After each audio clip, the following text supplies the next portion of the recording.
sir. All right, I think we're good now. Yes. Yes, we are live on Facebook. So thank you again. We'll go through that one more time, sir. My name is Master Tim Watson. I'm here in Delaware. I'm joined today, morning for me, but afternoon for you, Master Khan. Yes, sir. Thank you for joining me, sir. Thank you for having me, Master Watson. Thank you for inviting me. I'd like to say hello to all my Tang Soo Do family around the world. It's my pleasure to come up here and give us some of the background. And people always want to know what the senior masters are doing. And we're just like you guys, 2 arms and 2 legs. We just happen to be a little senior, that's all. Yes, sir. I know you wanted to say hello to some people before we get started and ask some questions. So. Yes, sir. I'd like to say hello to Quantinim. Quantinim, thank you for your guidance. I know it's not easy with this Corona business, and obviously you have to take over from Grandmaster Baldwin. It's always difficult, and we are so lucky to have a individual like Grandmaster Strong to carry on this. It's a large organization, and all my greeting to all my senior friend masters, all the legends across America and Europe. I'm here, so if you need me, I'm here. So thank you for being a great master in our association. Yeah, I think Master Valentin with his hashtag be strong. I think that was, he always has some good ideas, but you know, it rings true right now. And he obviously had a big shoes to fill when Grandmaster Baldwin passed, but even now it's even more so. And I think he's doing a fantastic job, and I commend him for his leadership. Yes, sir. The greatest thing for us is the unity. Unity is a strength.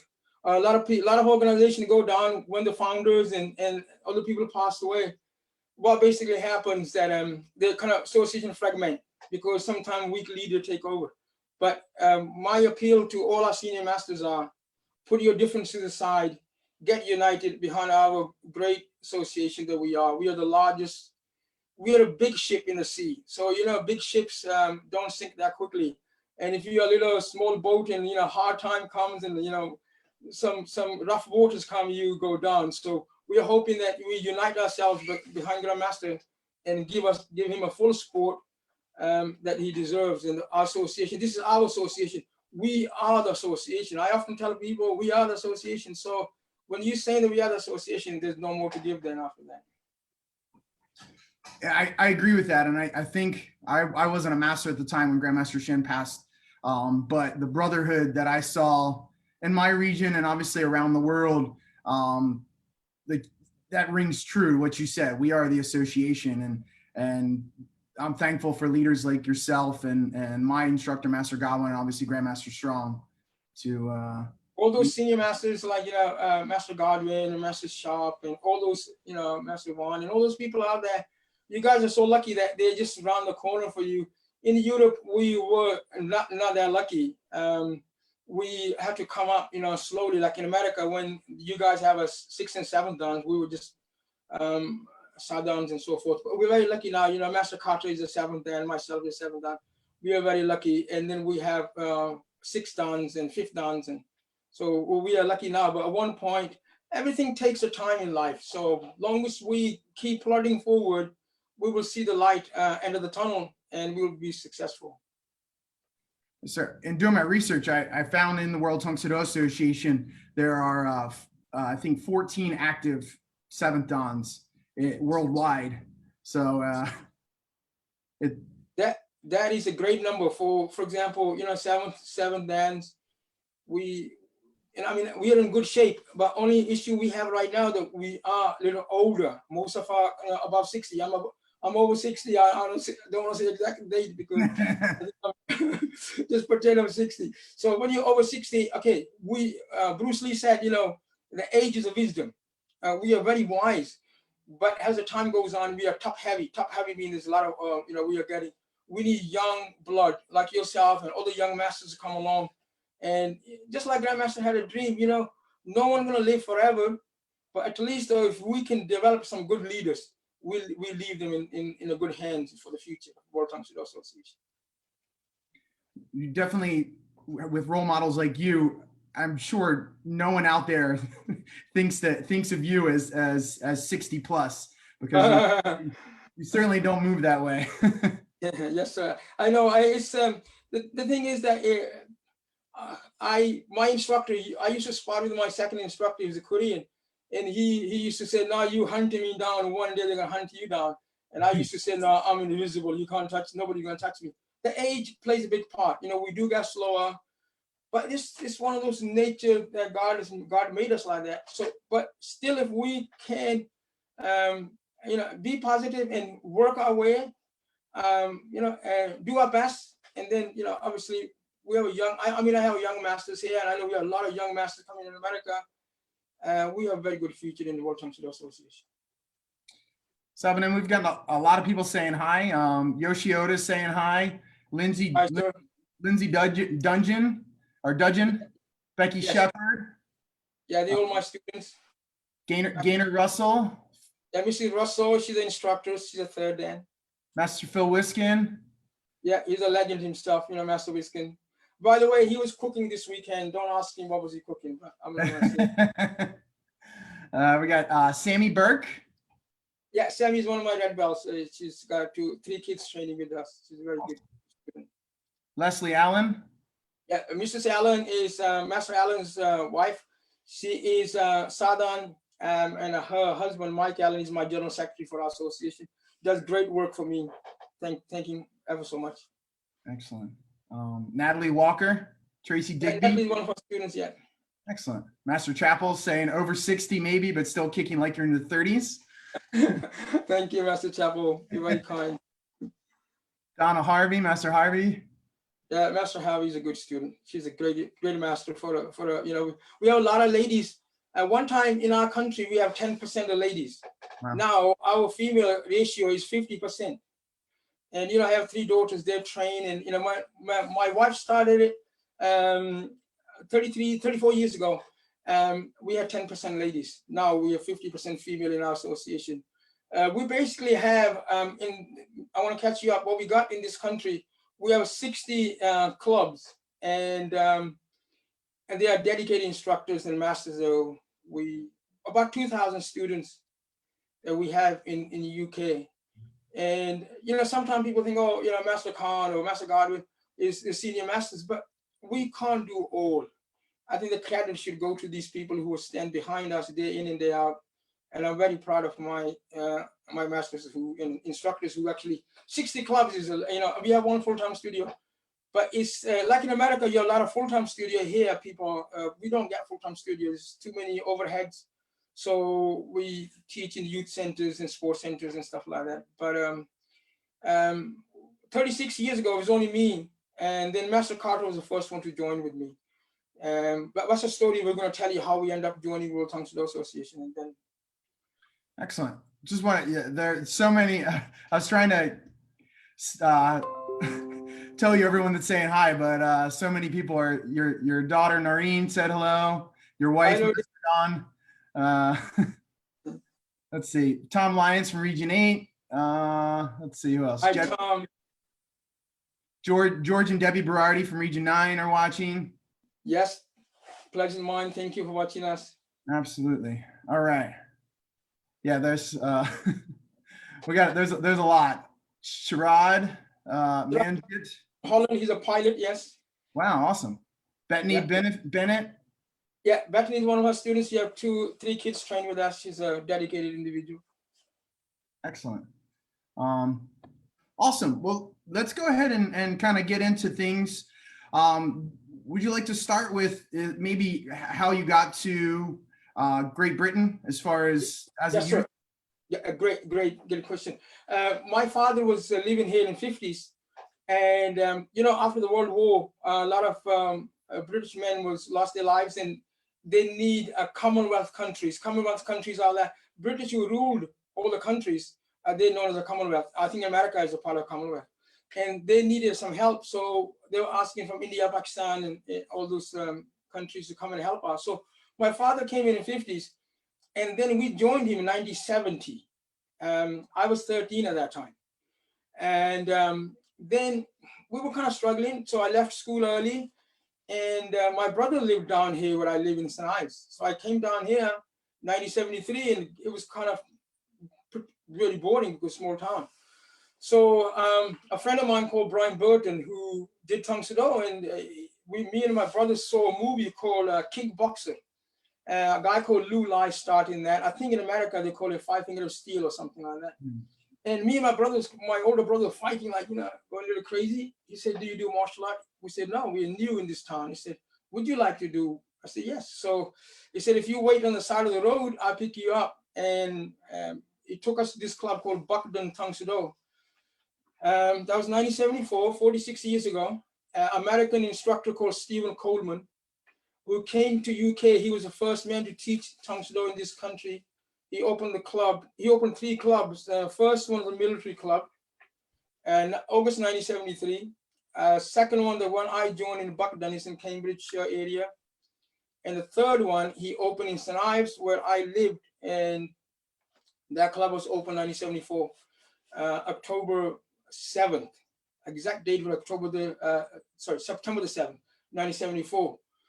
So that's how I actually went there. I see this an American soldier, a big dude, moving like lightning. Oh my God, he was fast. His name was Stephen Coleman.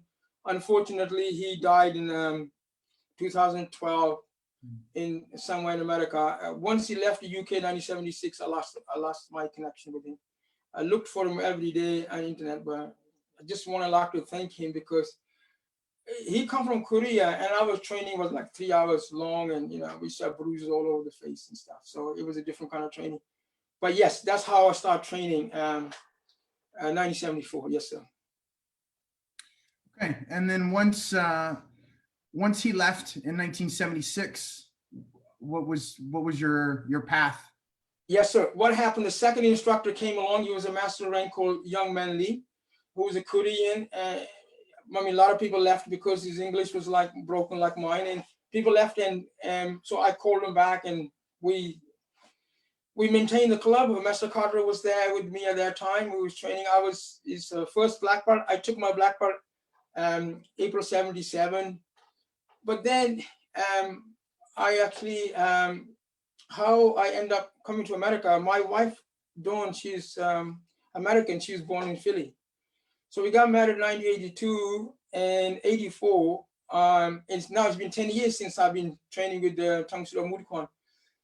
And I asked my second instructor, I'm going to America for 5 weeks, and I'll be training with someone there. Would you mind? He said, fine, train with someone. And then basically what happened there, we was in, her sister lives in Dover, Delaware. It's American big base there, as you know.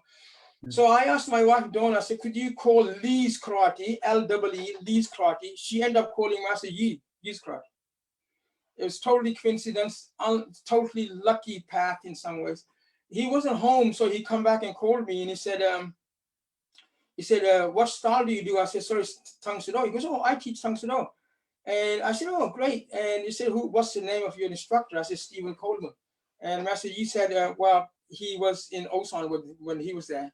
And I think he always used to say that Master Yi, Tang Moon Kim, who's in, where is he, in Georgia. And then you have CS Kim, they was all there at that time. He always used to mention either 3 instructors. So when he mentioned that, then I got a little happy that I'm training with him. He said, where are you? Because we were in Philadelphia, her brother lives in New Jersey, and her sister lives in Delaware. So he said, do you want to go see Grandmaster Shin? I said, whoa, never heard of Grandmaster Shin at all. And I remember going up the stairs, and Noreen was only 2 years old at that time. And my sister-in-law who took us there, obviously we couldn't drive. You got to drive wrong side of the road. That's a different story. Anyway, so I left him downstairs, and I run up the stairs. As you know, if people know, Grandmaster Studio was quite high up. In corner of my eyes, I seen this gentleman who's taking my baby up and the stroller up, and same for my sister-in-law's son, Donnie. And I'm thinking, oh, he must work here. He's probably one of those guys who, who's kind of a janitor or cleaner or whatever. And he came in, he said, my name is Shin. I said, oh my God, you see Grandmaster Shin? And I simply liked him as soon as I met this man. He had this a charm about him. And then he said, would you join with me? I said, no, I'm only here for 5 weeks. I'm not going to join with no more, you know. But unfortunately, my path changed when I came back. My association, UK association, found out I was training with Grandmaster Shin. They suspended me.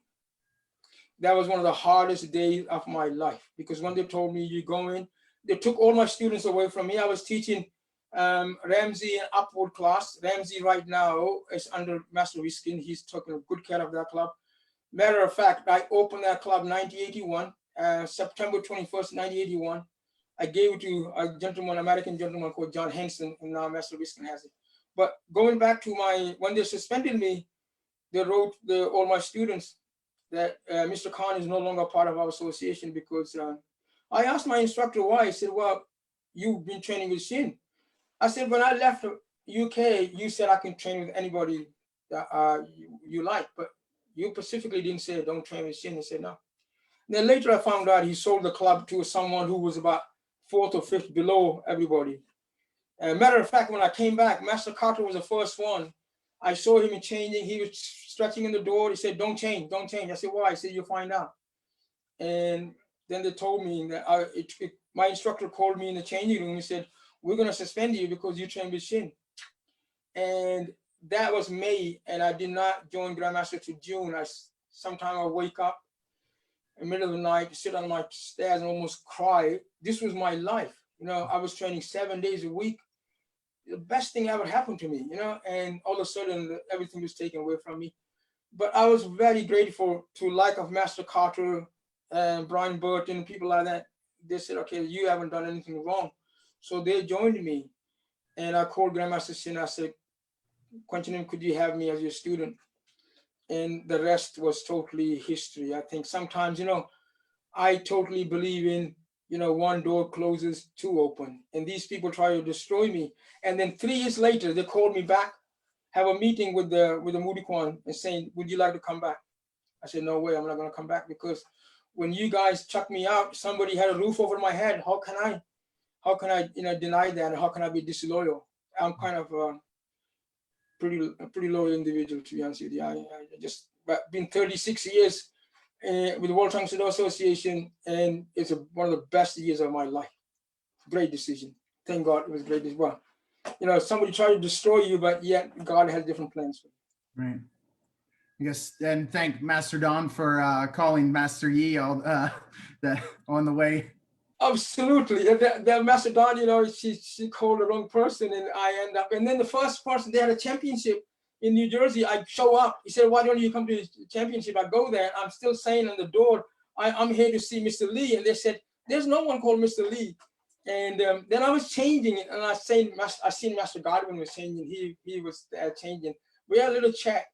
And then obviously when I joined, and I got really a good friendship with him, because we coming to the headquarters, and you know, a lot of time being spent with him and teaching us all this, you know, syllabus, 30 hand, kicking, self-defense. I remember one particular time, students paid in 1985, students get some money together and send me to America.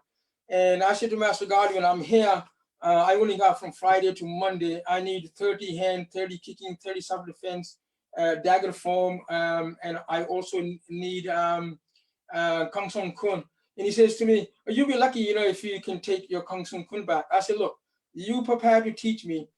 Then when I go, you can test me. He couldn't believe it. A person can have that good of memory. I don't have good memory now, but I did have a very good memory. I remember a lot of things. When it comes to martial art, I remember a lot of things. But don't ask me about my girl's birthday and my wife's anniversary. She will kill me, because I'm always like asking the girls, when is it? So. Well, if there's someone to teach you that much information in a short period of time, it's Master Godwin. Absolutely. He's been great, and then he's been here so many times with us here, master camps, and I cannot thank enough to this individual. He's a great friend and a great martial artist all around, great businessman as well. Also, a quick side note: I live about 30 minutes from Dover. I live in Middletown, Delaware. Okay. So that's you're lucky, yeah. And his hospitality is fantastic, because we was invited. Me and Master Green was invited in 2005, yes. And Master Godwin we stayed in his house. Oh, what a host he is! I cannot deny that he's the greatest, individual that I know as a friend, great friend. Yeah. That was actually the first time I got a chance to meet you at one of your Hyung application seminars. This has a story. What basically happened? Grandmaster came here in 1985. When we first started, there was only me and Master Carter and a few others. A year later, we had 1,000 students. At that time, there's only two Tang Soo Do organizations, UK Tang Soo Do Association, and we call ourselves, Grandmaster used to call us England, but we are Great Britain because, the different countries, Scotland, Wales, and us. So Grandmaster came, and I really want to sort of, teach him, show him how good I was, I guess that's naive when you're young, And he, at the end, he said, you guys are the greatest kickers I ever seen. But your Hyungs and your basic has a question mark on it. In the same breath, he said, well, they need some attention. And I said, oh, Christ. I promised him that we were going to improve our hand techniques, the motions and the hip motions and everything he explained to us. And we were going to go deeper into Hyungs. To be honest with you, I never liked Hyungs myself when I was a student. I only done them for the testing reason. And I recommend that you should do Hyungs properly. Learn to do a whole package of martial art. Don't just, I was only a fighter. I love fighting. I was not really a young person. But when Grandmaster said, now you are becoming an instructor now, you're like a father. You have to give them everything, not just one thing. And he explained that, if you were in school and you're doing just maths, you're going to be brilliant at maths. But if you're doing math and English and other subjects, you might be average, but you got all the knowledge. So he said, so then I started researching into the Hyungs, and I really wanted my students, because Grandmaster said so. That was our weaker side. And then somehow I found that very fascinating. And, research, I never study any other style other than Tang Soo Do. But even Master Godwin one time said, he said, your style is very different. Why my style is different? Because my instructor was in the military. And I think he will go base to bases, train with different people. He used to tell us different things. A shooter can do this, a taekwondo do this. So having good, I remember as an orange belt, I remember I broke down one of the Hyungs. In Camp Chodan, when we pull back and do kwando, one guy, a friend of mine, he did a front kick and I pulled him back and did a kind of, and my instructor said to me, what was that? I said, instead of pull back, I still can pull him back. And he kind of looked at me and goes, well, you see that that way? I said, yeah, I can see it that way. So I already had it a long time ago, and I guess never challenged it, but I'm glad that I did go into that field, because Kiki, I seen Grandmaster Wong Ki, 1982 World Championship in New Jersey. He was, I believe, around 80. He was performing a form called Sanwa. And he was still doing good. So my advice to people is, do practice the real art. What they don't tell you though, my instructors and most instructors will say to you, if your people are good in Hyungs, you're a good fighter. But I was never good at Hyung, but I thought I was reasonably good fighter. But what they didn't tell you though, the Hyungs are close range fighting. It's a close range fighting. Once you realize there's close range fighting, there's a different kind of fighting. There's street fighting, there's a club fighting, there's a close range, there's a UFC fighting. But this Hyungs are close range fighting. Once you realize the close range fighting, then you'll understand the Hyung much better. Excellent, sir. That's great insight. And I'm glad you brought that up, because I know you're a bit of a scholar as far as foreign Hyungs go, because like you said, you've done the work. And I also think that's a great lesson for anyone out there, not just masters. If someone gives you some feedback on something that you're lacking on, you had the humility and you want it to improve and make him proud. Yes, sir. I think being a master just doesn't mean that you got a higher ranking. Being a master is that you're a servant of your student. Grandmaster Baldwin said, a greatest honor is to serve somebody. And I think we as a senior masters should be humble, and we're here for them. I remember Grandmaster Shin one time talking to a white belt. He was about 7 or 8, sitting on the floor.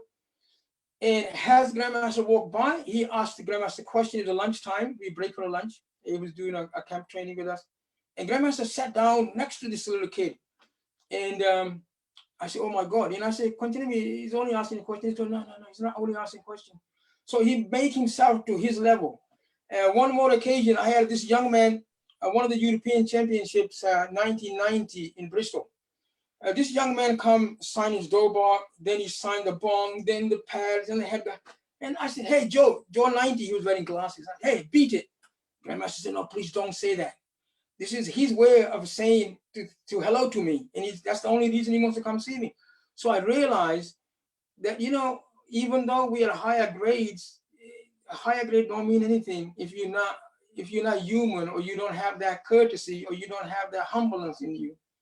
You're nobody. So my advice to all my masters and instructors across the world, you know, become a humble. It's a greatest honor, I think.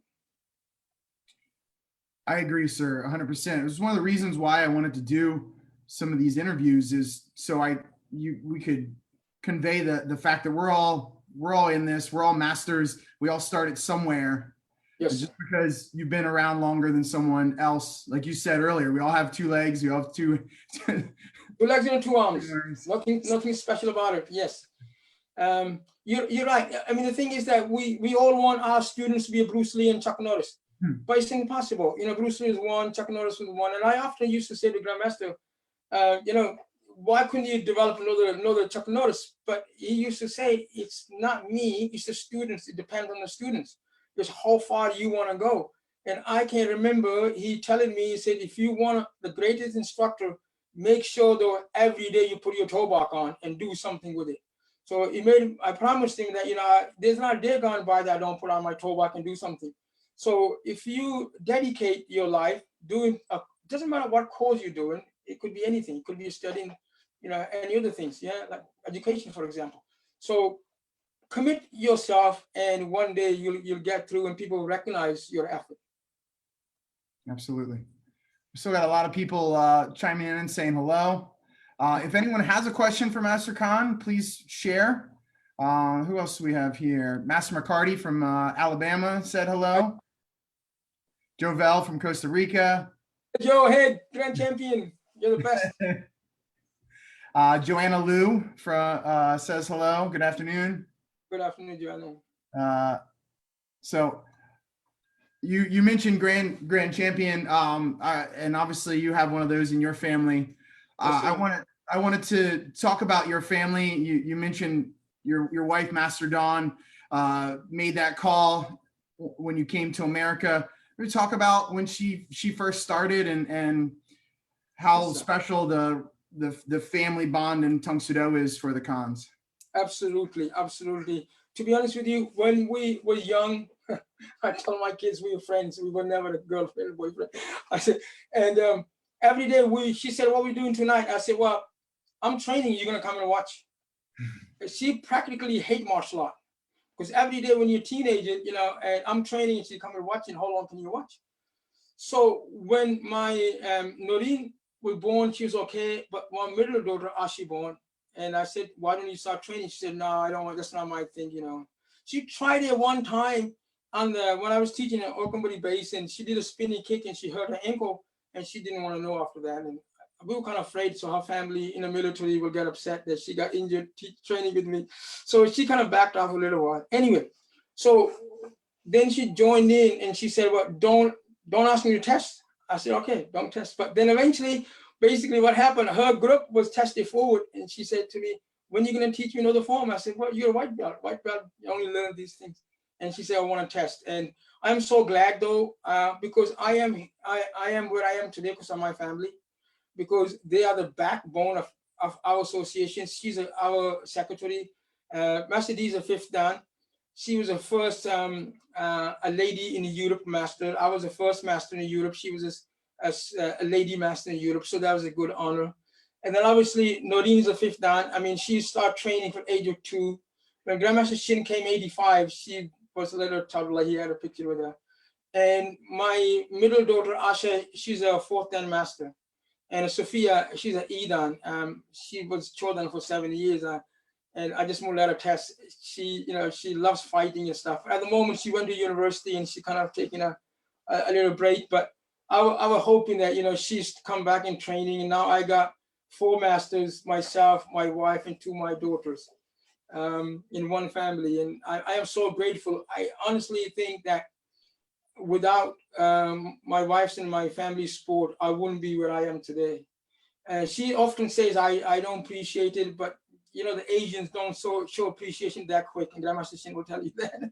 But I really do appreciate what she, you know, the whole work. I mean, I'm just a kind of figurehead here, and she does all the, you know, for example, she's like Mr. Lee in the office for me here, you know, like Gideon Lee. So I'm so grateful that we have that kind of, and she was teaching the ladies only class, and now she helps me with all my classes now. And even on the Zoom, we have a little banter sometimes, you know, we just talk to each other and we say things, silly things, and people like it because, you know, we are family, and good families should stick together.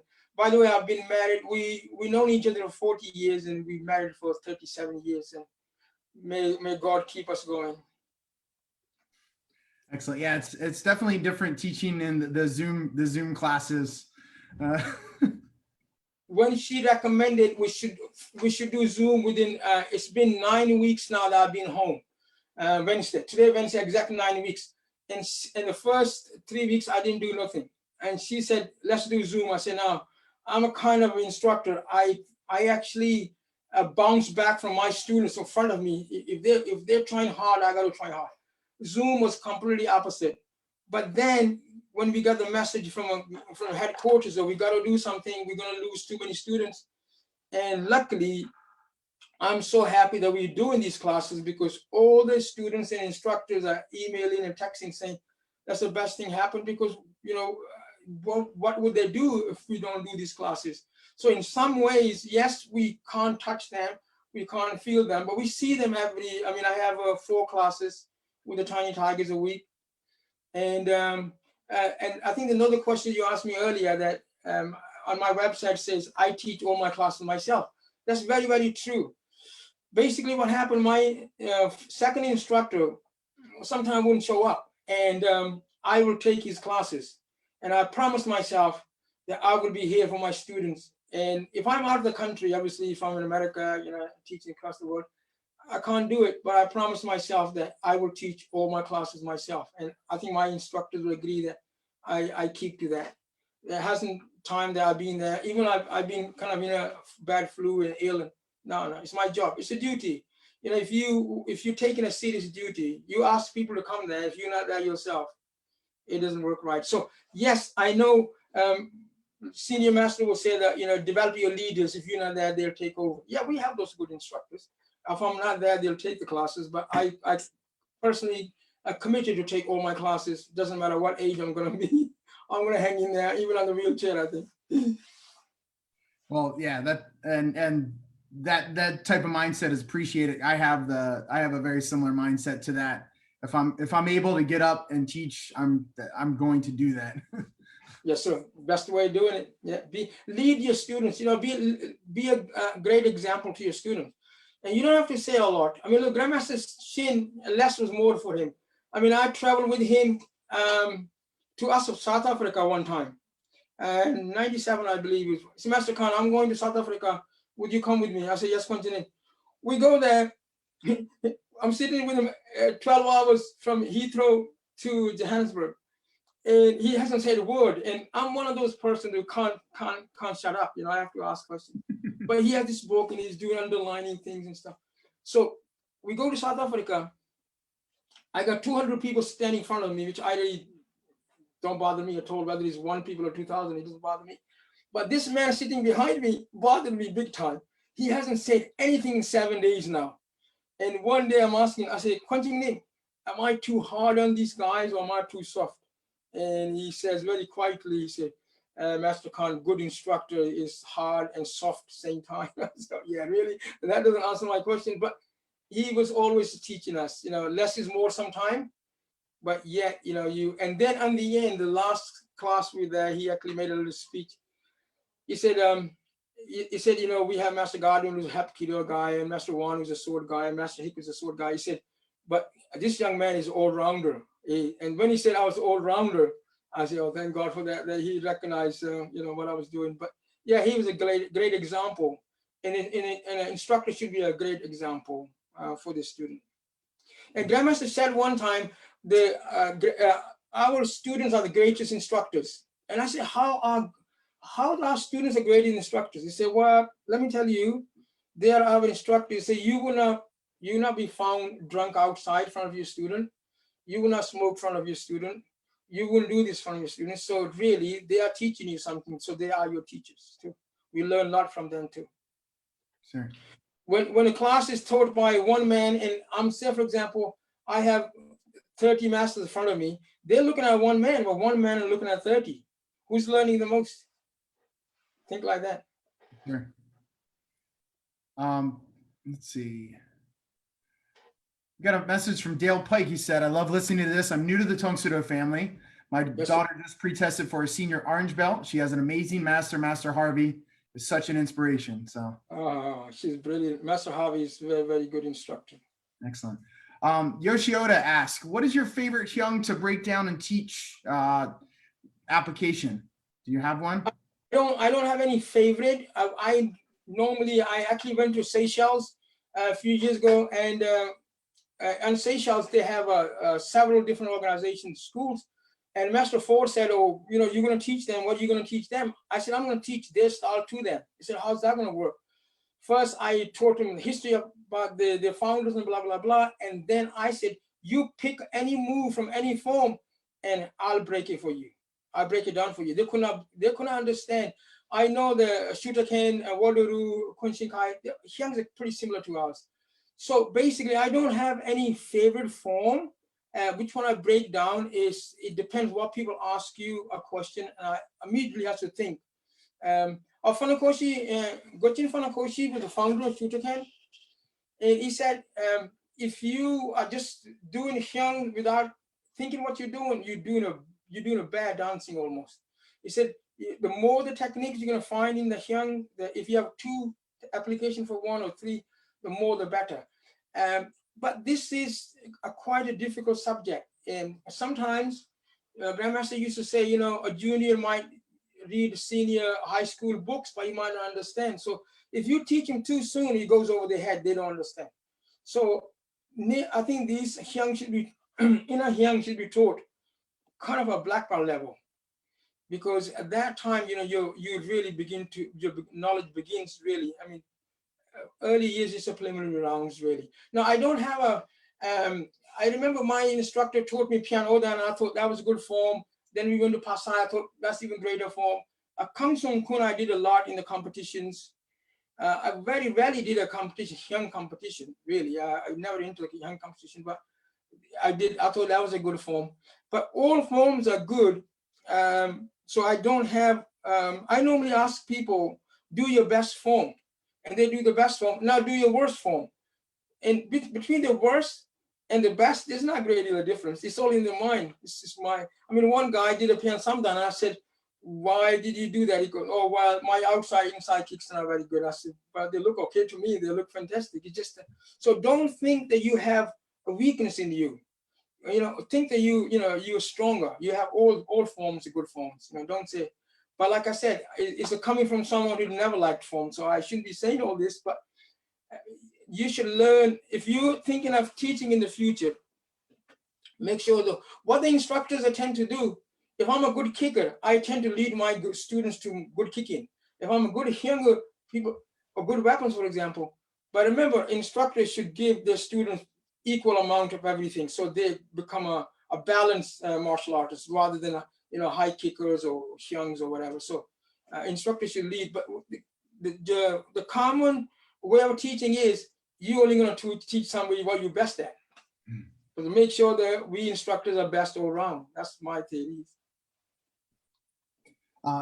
You mentioned competition, and when you mentioned earlier, well, to me at least, that you've been to all of the world championships. Did you compete in the world? Yes, I compete 1986 and 1988. Okay, and 1986 I was against Master Godwin as always, and Lou Marble, and all these top dogs were in there. So we kind of hanged in there. We did pretty good. 88, it was again Master Godwin. But what happened with me competing, I was in a UK team for several years, but from 1982, last time I competed in 1982, then I competed in 1986. So 4 years of gap, I did not compete. And I remember, like of Master Godwin, who will do 3 competitions a month and 4th week of rest. So, but yeah, it was a great event. I remember winning a 1st place in the weapons, and Master Godwin hasn't forgiven me for that, and because obviously that took him down from the grand champion. And then I actually got instructor of the year, 87. So we came to Valley Forge.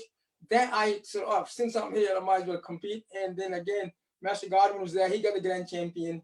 And I think Lou Maul was 2nd, and like that. And me, I was the 3rd. So it's been like 1st, 2nd, and 3rd those 3 years, like, But they were tough guys anyway. So yes. So 89, I got my master level. So 89, after 89, I didn't compete. But 86, 88, yes, I haven't missed any world championships. Yeah, probably you can see all my practice here. All sides. There's no room left now. I don't know what we're gonna do with them, but I'm still hanging in there. Yeah, so I wanted to mention that I meant to, one of the pictures that Master Chappell gave me, I meant to count all of the patches, but yeah, another great thing happened in the World Championship that I end up doing, as you know, I do warm-up. I think Master Bit did couple, and one time was he late or something, and Grandmaster said, Mr. Khan, I said, yes, man, do warm-up. What? Do warm-up? Oh my God. And then after that, somehow it became my job. I don't know when I started it. I missed one. The Las Vegas one, I stood in the wrong place where the bus was coming to take it out. I got a little late or somebody else took it. But the first time I did that, I was like, oh my God. You got 2,000 people in front of you. But it's been a blessing, really, that, you get used to what you do. So that became my job from out of nowhere. Nobody said that it's going to be your job. So, and I said, I don't even know how to do a drum. He said, you're a master, isn't it? Kind of, yeah, but masters can do anything. Yes, continue. So you just get on with it, So that was the greatest honor. I thought it was, to go and see everybody just before the World Championship. It's been my real pleasure, really. That's right. If you keep showing up, they keep making you take the job. Well, yeah, it becomes part of your job, isn't it, really? So one of the coolest things I always enjoy at World Championships is seeing the Great Britain team come in with their matching tracksuits. Was that your idea? Whose idea was that? And it's always a very striking. We had a blue tracksuit. It's about change. People say we should change it now, but it's got a Union Jack. It's got a red and blue, and this Korean matches too. Basically, what happened that early years we went for a sponsorship in a township and other shops, and the township, or we call it council in this country, they said, how did you pick a team? I said, oh, anybody can come in the team. He said, well, if my son is playing tennis, he's going to go to county level, regional level, European level, world championship. I said, oh my God. So what we decided that we're going to, national championship, you're going to win something, go to European, win something, then you're part of the World Tang Soo Do team. We have taken up to 200 people. Wow. But over the years with the recession, we've gone about 100. And yes, we somehow looked, when we were in airport with all those tracksuits and stuff, people think, oh my God, it's eye-catching.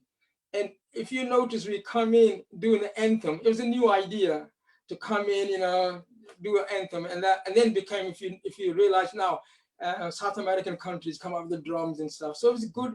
It was a good way to enter the hall and get the high spirit for everybody, basically. Absolutely, yeah. If you're in there when the teams come in, the countries come in, it's a lot of fun, and it just brings up the energy of the whole competition. I tell students, what you see in the studios and the clubs, this is only a drop in the ocean. I want you to come and see the World Championship. I want you to come see our headquarters. This is our real home. So, when they go there, they go, oh my God. And I say, well, I told you. And if you go once, you want to go more than once. The friends that you're going to make and the whole package. you cannot describe it unless you go there. And people are gone there, and they're still, thinking, oh my God. And I'm very grateful for our team. They've been, some of the, I mean, we're taking up to 2 busloads, 200 people. And one time Master Bridge says to me, heck, how do you manage all these people? We have a good team of instructors, they manage them. So my work is quite small in there. We've been very, very lucky. And it's, we can't wait. This World Championship that just canceled, we had 84 people just prepaid. We all going to lose our money, but it's not anyone's fault. It's just Corona, it's a disaster really. But hey, but we had 84 people lined up to go to America with the families and stuff. So we love to come to America.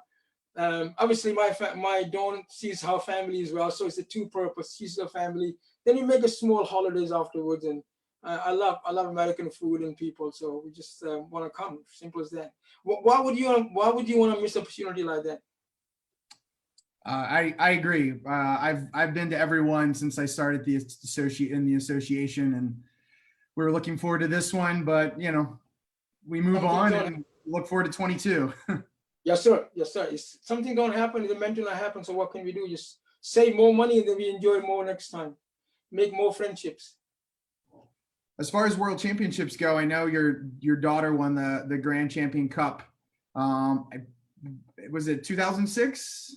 2004 and 2006. Okay. Basically, what happened 2004, she won. And I told her, I said, my instructor used to say that, anybody can win. You got the world champion, but if you go to defend your title and you can't defend, that was just a fluke that you just were lucky day. And when she won a second time, I said, thank God to that. She done well for us. Then the third year we done well. A lady called us Sarah Chapman. That was 2008. She won. So we've been very lucky. I think all the judges have been very generous to the students. So anyone who goes there, they all go to win. And sometimes you have lucky days, and and yes, we've done well over the years. And recently we had a Indy Master Indy now. He actually won one of the Grand Cups. I think, okay, I know people highlight the Grand Cup, but I think there are so many students out there who who do so well and spend a lot of time and money to come there, and so everyone deserves it. But yes, somebody has to take it. So we've been very fortunate, thank God. We're very lucky with that. So absolutely, I tell all of my students that just showing up and having the courage to compete, you've already won. You already won the Grand Champion. Yeah. That's exactly what it should be. Yeah.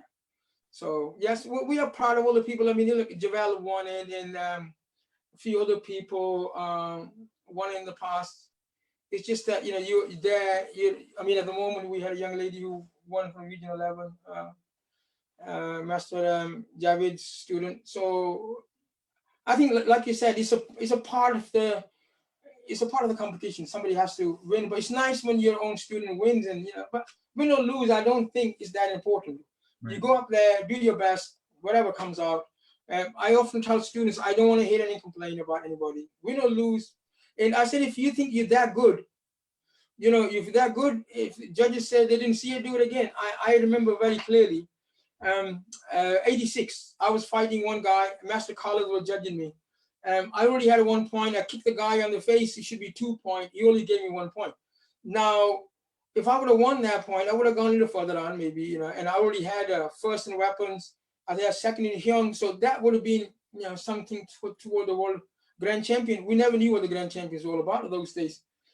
But when the championship, the match over, I said, sir, I kicked him in the head. That was 2.1 I already had. He goes, oh, I forgot to do that. But I can't be going back to it. A decision made, let's move on from it. So sometimes you got a good decision, sometimes you don't get a good decision. So what, me and Master Godwin was competing 88 in a certain death. He scored on me. So, good luck to him, really. So that's not, things happen. So you got to move on from it. And if you win or lose, it doesn't matter. Everybody, sometimes losing, you learn more from losing than winning. If everyone keep winning all the time, in Asia, they said, learn to lose can humble you sometimes too. So that's my case on that. Yeah, learn to lose too. It doesn't matter. It's an experience that and a long life friendship that you're making with people. That's the important thing, really. Yes, sir. That's a win-win situation, really.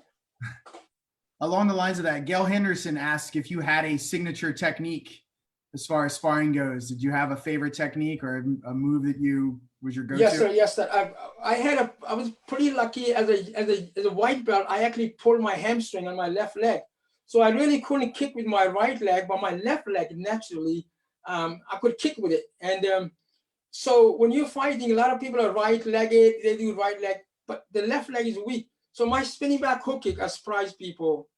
Matter of fact, I taught American. You remember my instructor opened the club in 1973. 84, I got the contract on the base, and I had so many different people come from Japan and Korea trained with that. And I remember knocking some of them out with that spinning back kick. I must have knocked out several people. They would walk into my spinning back hook kick. So yeah, that was my counter attack. And my attack, I always like my axe kicks. But over the years, I like my pichagi. Pichagi is something that, because Grandmaster Son, CH1, does pichagi, and Heel Chow used to do pichagi. So I think the hardest kick is the pichagi. And not so much used in fighting, but for for looking. If you probably notice, me and Master Godwin always do a pichagi together. It become a kind of a trend. Every master camp, let's do pichagi. But it's every year is going lower and lower. But yes, spinning back is good counterattack. And now, excuse me, I was teaching a master training one time, and I asked them, I said, are you, there are two kind of fighters. Are you attacker or counter-attacker? And somebody said, well, I'm a counter-attacker. I said, well, I'm a counter-attacker too. But what will happen if you're counter-attacker and he's counter-attacker? Nothing's gonna happen. So you need to be good attacker and good counter-attacker. So if you learn to attack and a good counter-attack, then you'll be okay. But if you only stay back here and you're defending, he'll move, and what if he just like you? So, so be both. Yes, sir. We talked about some stories on Grandmaster Shin. Master Chappell asked a favorite or greatest memory. We'll say for Grandmaster Bodwin, since we've talked about Grandmaster Shin, unless you have another one you would like to share. Oh, well, where would you start for these two gentlemen? They are such a great impact in my life for both of them. In 80 years, they were two different people. Where, like I told you, I went South Africa as Grandmaster, 12 hours, didn't say nothing. But Grandmaster Baldwin was a real gentleman. And, he told me some of the things that I would never know.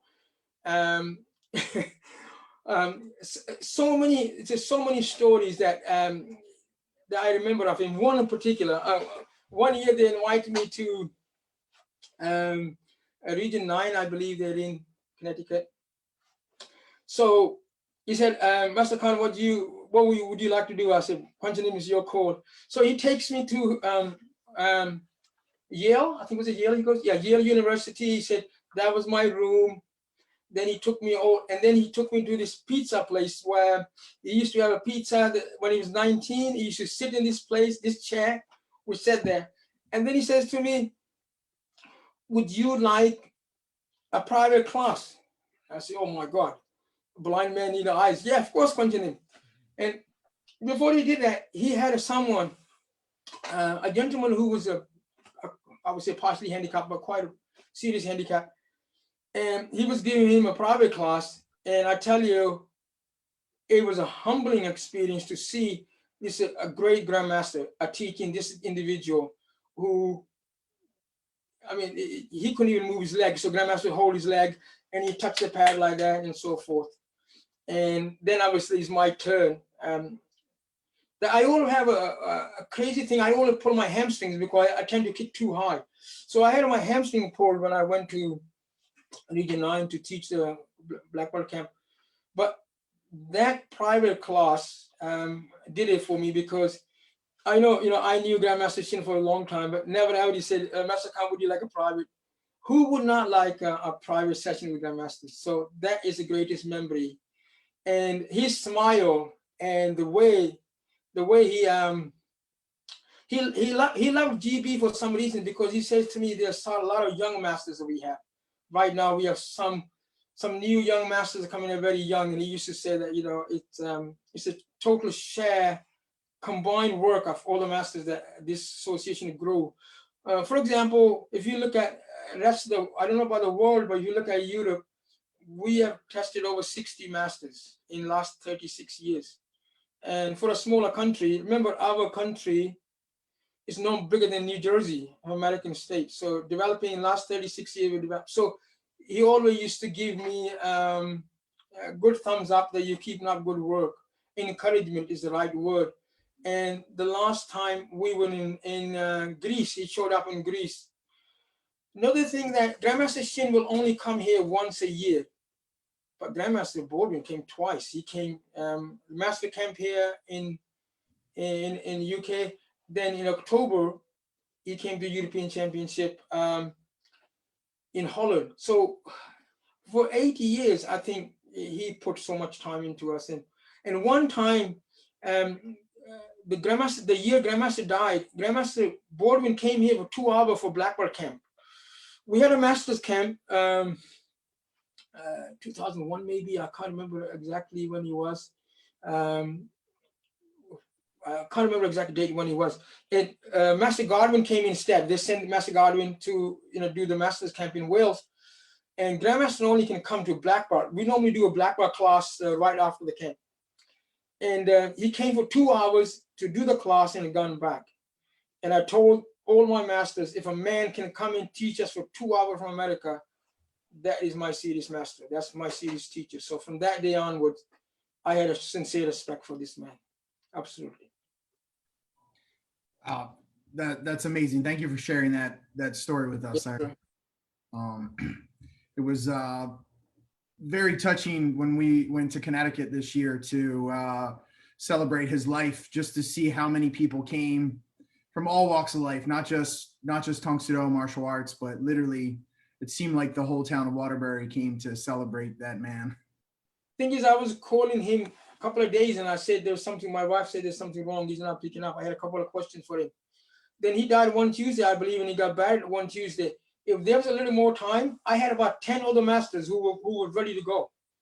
And me and Master Allen and his wife and me and Master D went, and I wouldn't miss it for the world, to be honest with you. A man of his caliber and what he had to offer. I normally compare, I used to say to my students that compare to Grandmaster to Shin to Grandmaster Baldwin. I said, well, Grandmaster Shin was like a Bruce Lee, but Grandmaster Baldwin is like a Jackie Chan. He's got all the moves, but he's funny with it. I like that comparison. I didn't get to spend a lot of time with him, but the rare occasion where I got to spend some one-on-one time, we went to Aruba, and him and Grandmaster Strong were at their championships. Yeah. And he got to spend some time with my daughters, and it's definitely time I cherish and happy for the memories. This man was a 2-year-old with 2-year-old, and he was 60. He immediately would change his attitude and the way he was guiding, and he was tough on us. And last master camp, he said, if you don't like my way, that's the door, and say goodbye to you. So he put it on the line too. If you're not committed, I'm a committed person. I want the commitment from you too. He was like that, but I like that because I'm a committed individual, and it was a great combination. And it was very, very sad that we lost him in such a short time. Oh my God! But we're in good hands. I think Grandmaster Strong, he's a great candidate for this job, and he's doing a great job. And now obviously we got vice president, as well. So his job is a little more easier now. Yes, sir. Looks like is this Mike Allen? Is it Master Allen? Says 2012 was he gave you the date, the time. I believe I remember that story. Master Godwin may have told us about that story. Thank you, Master Allen. I think just while you're my secretary, you got all my records. I really appreciate that. Sir, believe it or not, the time is flown. We're past the hour mark. Well, we're right around the hour mark. We started late. Wrapping up, is there anything else you would like to talk about? Sure. First of all, I did say that we have 60 clubs in here, and we made 60 masters. My deepest appreciation goes to my team who's here. A one man is only a one man, you know. And I like to thank my family, Master Carter, for example. He's been great, my right hand man, always been there and always supported me. So I appreciate my guys. Look, guys, I'm only a one man. One man cannot do anything. You know, we need help from you. The advice to the rest of the world is that, look, you know, do your best, whatever you do. Anyone can do. If I can do, you can do. Anybody can do anything if they really want to do it. Hopefully that, you know, I don't know what other question that people want to ask, but yes. My instructor used to say that a sound mind can learn anything if they really want to. So I remember when I first started training, I could barely speak English. Oh, I still can't speak English, but that's beside the point. So make sure though, whatever you want, anyone can do. You think the presidents are born to be a president? No, they are made it here. You think the masters are born with a belt? No, they're born no master belt. They become masters here. So you can do anything that you want, and just do it. Also have a guideline. Do not cross the line. For example, cross the line means that there's a lot of sheer pressure from young people. You know, people do bad things, they smoke and drink and whatever. You know, I have no problem with that. As long as you don't do it, that's the way it is. I mean, Master Godwin loves, I live very clean life. No smoking, no drinking, no monkey business. And Grandmaster used to say that it's only very few people who could do that. So if you can control yourself and you live clean life, and you become a great martial artist. Excellent. Those are, I think those are good parting words, sir. Again, I want to thank you for joining me today. I think we probably could go another 2 hours. To come back to a second on Master Watson, I really appreciate your style, and I was really nervous. And I've watched you send me Master DeMarco's and Grandmasters. And I thought, okay, that seems fun. So I was comfortable, really. I know something when you're bilingual, you have to think in your own language than English. But you know, I was very comfortable, and thank you for having me there. It's my pleasure. Yeah, yeah. When we talked last week, your story kind of resonated with me. When I started martial arts, I could never imagine being in front of people. I was very shy. I was not outgoing whatsoever. And that martial arts brought that out in me. Even now, talking in front of a big group, there's a lot of practice required, but martial arts definitely helped me. You put me in a front, like you said, if you put me in a group of martial artists, in front of a group of martial artists, I'm fine. Yes, I have that situation. I'm not very good talker in front of. I mean, I'm a physical kind of man. You know, you give me anything physical. My advice to the student and instructors is one more, that, you know, as an instructor, make sure that you're physically, flexibility, mentally grow.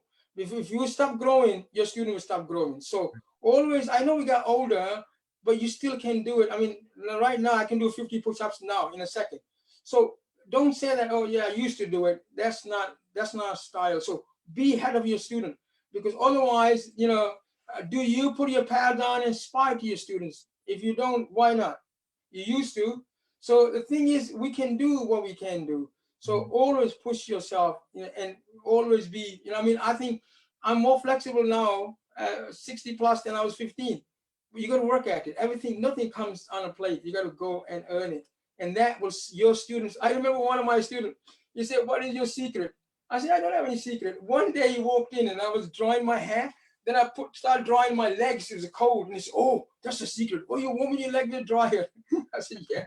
But that wasn't a secret. It was cold. So sometimes even things like that, you can inspire them. So do these things to inspire them.